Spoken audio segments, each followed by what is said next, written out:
So, Nisha, what is your favourite Pokemon? That's an easy one. I love Eevee and all the evolutions. I said you can pick one. No, I can't. Vaporeon. Strong. Pokemon Detective Pikachu, released in 2019, was the first live-action Pokemon movie that they've ever made. There's a lot of challenges that come with translating Pokemon from their video game counterparts into the real world, and one of the hardest parts of bringing these Pokemon to life was apparently making a tongue look adorable. I'm going to guess, Nisha, that you have seen Detective Pikachu. I have, yes. You have, yes. And for everybody, I've got my little hat on. Yeah. My Pokemon hat. Detective Pikachu has a little hat on as well. He does have a little hat on. Which hat does he have on? Just a detective hat. The one like the deerstalker, isn't it? Oh, has he got one of those? I don't know. Like, clearly, I was going to watch the film in preparation for this video, and then because I've not been well, I slept all day. To be fair, I've not seen it for a long time. I've only seen it once. And obviously, with most films, when I watch them one time, I forget majority of what happens. Yeah, you remember the basic plot, though? Ish. Ish. I just remember the cute Pokemon. Well, you were a good choice to film this one with. Oh, I like Pokemon. I used to be an obsessive fan when I was younger, and then I started getting back into it. Well, we've recently started playing... what was the website where you play Sporkle. Squawkle, is it? Yeah, Sporkle. Sporkle, I'm sorry. There's a website where you can try and guess the first 151 Pokemon. You've got 15 minutes to write down the names of all of them. And me, Nisha, and Adam have all been competing to see who can remember the most. And Adam and I both have managed to hit 151, but he's done it faster than me, so he's currently winning. I think I reached about 115 or something. That's admirable. That's a good number. When I was younger, I used to be really good at memorising stuff, which is a shame because my memory's shit now. Yeah, I mean, my memory's gone completely to crap. The thing is, I always remember pointless stuff. Yeah. I remember pointless stuff and I forget important stuff, and it's really irritating. Because, I'll forget, for example, if I'm meant to be doing something on a particular day with somebody, but then I'll be able to remember, a meal I had 2 years ago and how it was prepared. It's like, I don't need to know that information. Anyway, we need to talk about Detective Pikachu movie. So, I can't remember, but there's a decent number of Pokemon in it. I think the number's around 64 or something. I'll correct that if... Really? Yeah, so they didn't include... obviously all of them. There's 700, 800 Pokemon. Yeah.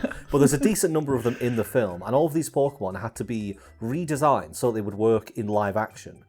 And the way that they did this was the production designer went looking for inspiration online and found the art of somebody called R.J. Palmer. And if you've not, I say if you've not seen R.J. Palmer's work, you likely will have seen R.J. Palmer's work. R.J. Palmer draws incredibly realistic, fictional creatures, and Pokemon are one of the things that they've drawn a lot of. So in the end, R.J. Palmer ended up helping out with the artwork, the designs of some of the Pokemon on the film. But the problem is, you've just looked at some of that art. It's not exactly, cute or friendly, is it? It's very realistic interpretations of what those Pokemon may look like. And the Pokemon Company were very insistent that all Pokemon, including the film, had to be adorable. I put a short up about this a couple of months back, where I talked about this was a thing that needed to happen in the film. Every Pokemon had to be adorable. And this comes directly from the VFX supervisor at MPC, Pete Dione, or Dione. Names are so hard. Names are difficult, people. I assume it's Dione. But I put this out, and I had the direct quote that I used to put this short out. And in the comments, somebody was like, actually, it was only Pikachu that had to look cute. I had the literal quote from the guy, and this always annoys me when I do, particularly now because we're going to be doing these fact videos on the Wednesdays on occasion going forwards. Mm-hmm. When people in the comments actually, and I don't mind it if they're correcting something that's actually wrong, but actually, but when they're trying to correct something where I've got the quote, and it's I feel petty if I go into the comments and just reply with a quote, then the link, and then just say fuck you, because it's you're not supposed to let it get to you. But it just really, I needed to bring that up. See, I was talking about it again. I needed to bring it up. I needed to mention that I was right, and that person is a dick. I need to do the research. Anyway. They're going to comment on this video now with the same thing. Oh, they better not. If someone in the comments is now going to put that. They're all going to put it now. every single comment, just correcting something, anything from the video, even stuff about me, when I'm like saying about I can remember what I had 2 years ago as food. Somebody's going to Actually, it was 3 years ago, Actually, you don't remember that, Brad. No, so... like I said, the Pokemon all need to look adorable, which is easy for Pokemon that are quite cute. Like you said earlier on, you like Eevee. Eevee is a cute Pokemon. Very easy to make Eevee look adorable. It's quite difficult for some Pokemon, like, say, for example, Mr. Mime, who is, some people like Mr. Mime is cute, but Mr. Mime is a nightmare creature. I'm trying to think what other Pokemon would be terrifying. I think, well, Gengar, because like in Pokemon Shield, especially when you can Dynamax your Pokemon, make them massive. He is scary, massive. Skyscraper it's just a massive Gengar. mouth. It's literally just a mouth with a tongue sticking out. It's like, I would not want to cross that.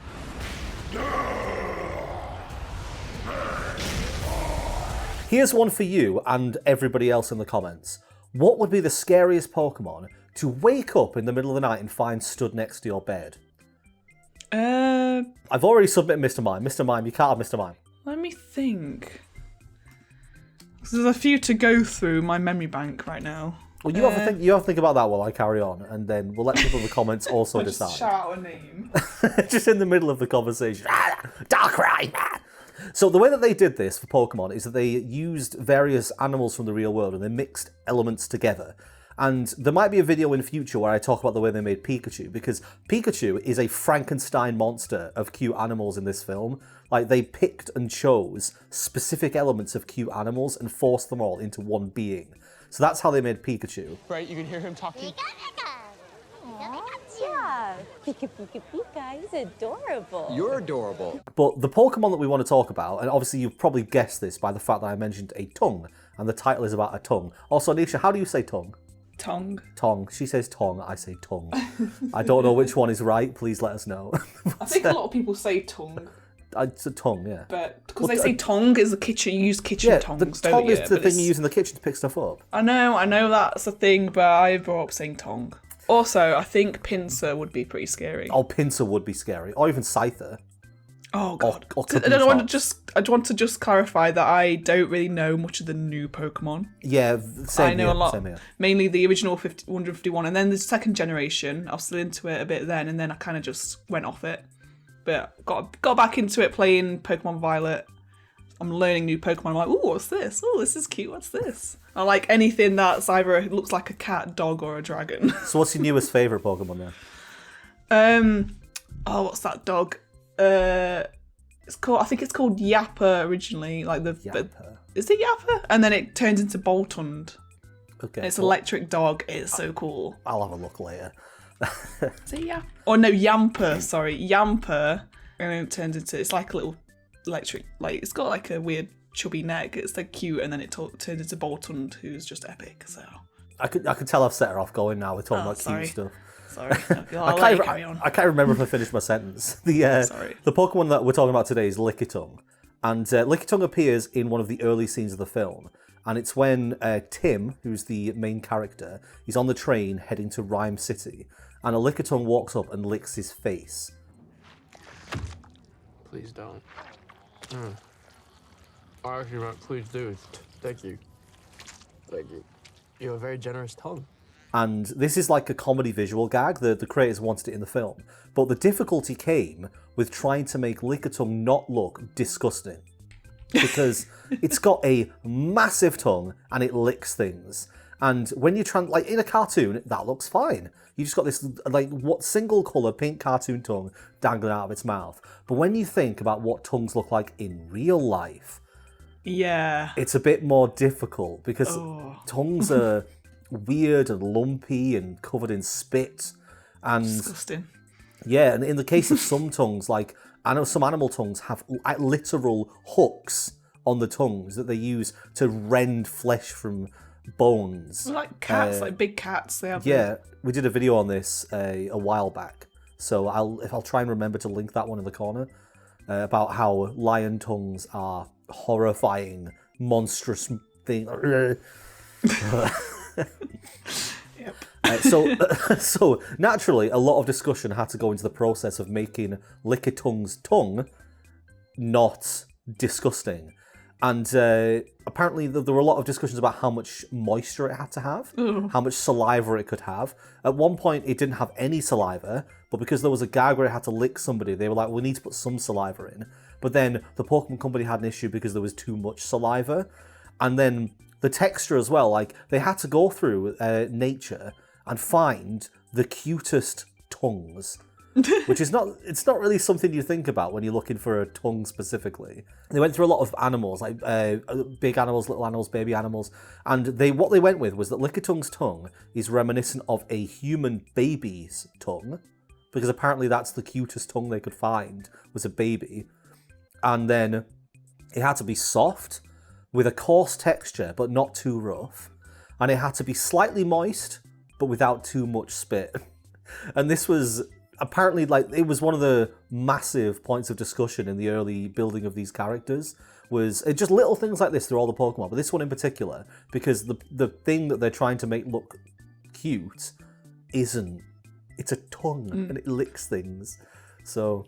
Well, speaking of cute tongues, I always thought, like, snake tongues are pretty cute. Oh, snake tongues are cute. When there's, like, got a baby snake and it's tiny, and it's like... Oh, it's so cute. Well, they're called danger noodles. That's what Carl calls them. danger noodles, yeah. Alright, there's another term for them as well. I can't remember what it was. I don't know, venomous skipping rope. Have you seen those human, like, I say humans, you've seen people. It makes me sound like I'm something else. Have you seen those human beings? The people who get their tongues cut into two parts? Yeah, and that's a bit weird, I think, for me anyway. Personally, I wouldn't do anything like that. I'm pretty sure I saw someone who did that, and then because they had a long tongue, they put one up each nostril. Oh no. It's like when you see people have those holes in their cheeks. Oh, like yeah. Piercings. Oh no. There's a lot of, like, because I'm personally not a fan of piercings in general. Like, I mean, I don't, like, hate them. I don't think they look horrible on people, but I've never got one. I don't think I ever would, because just the idea of putting a needle through myself is just like, I've got a fear of needles from when I was younger. So, like, there's some places where people get piercings, and it's just like, oh, why? Like, the ones people get where it's like the zips or the corset strings down the side. Yes. And I don't want to shame anyone here. I'm like, I don't have a problem with anyone doing these things, but I personally, as somebody who doesn't like needles and doesn't like, things going into my skin, just yeah, I mean, each to their own. It's a very unique taste, isn't it? Like, people have piercings at the back of their neck, like at the nape of the neck. I find them a bit weird. Like, some people have piercings anywhere you can bunch skin up, and they'll just get a piercing in there. Oh, I knew someone who literally had piercings. You know, the bit on your hand where it's like the join of your thumb and your finger, like that bit, the skin in between. Here. No, where your thumb is. Here. Not that bit. Like actually in your. No, yeah, like that. Like a stud in your thumb. That took way longer than it should have. I know it did. You can cut that out if you want. But yeah, it's just I've seen some weird piercings, and fair play. But I've got my top of my ear pierced. Like, I've got my earlobes, which is the most common one, but I've got the top of my ear pierced, and I had my belly button pierced as well. Yeah, my nose done. I was gonna say you had the nose done at uni, didn't you? And then you took it out. Yeah, because I don't know, it scared me because it was on impulse, and I had it in for a few days, and I was just like, I don't know if I can't imagine doing something like that on impulse. Like, it's such a it's I think this is definitely all me. It's just like, I would never just be like, what, I'm gonna get this done today. I fancy getting this done. To be fair, I was with a group of friends. Why does that make it better? Because they were like, oh, let's get piercings. So you're peer pressured into it then? A little bit. But I've been thinking about it again. Because I like how they look. Are you aware of what a Prince Albert piercing is? I am, yes. Yes. No. We need to talk about that. No. I just thought, obviously people do fan art of Pokemon, they do their own style. There's like a punk Lickitung where it's got loads of piercings. Oh, there must be somewhere. Like, that creature has got such a huge tongue. Somebody out there has pierced it in some way. You're looking it up now, aren't you? I am. I can hear that keyboard clacking away. Nothing. Can't see anything. How has that not been done? Someone needs to do fan art of that and send it to us on Twitter. Yeah, do like a proper punk Lickitung. Punk Lickitung with spikes and piercings and shit. All the piercings. Nisha and I are now working, because Carl's now editing I say Carl's editing the Fat Fiend videos, I'm editing this one, but Carl's editing the Fat Fiend videos that we were normally editing. We're now over doing more stuff on the side channel, and which is now, we've renamed to the USC to be cool and hip, because we didn't want to call it a side channel when it's no longer specifically on the side. This is unnecessary information, people. Yeah. But yeah, no, we're putting this video out now, this one here, so we can... why am I talking like this?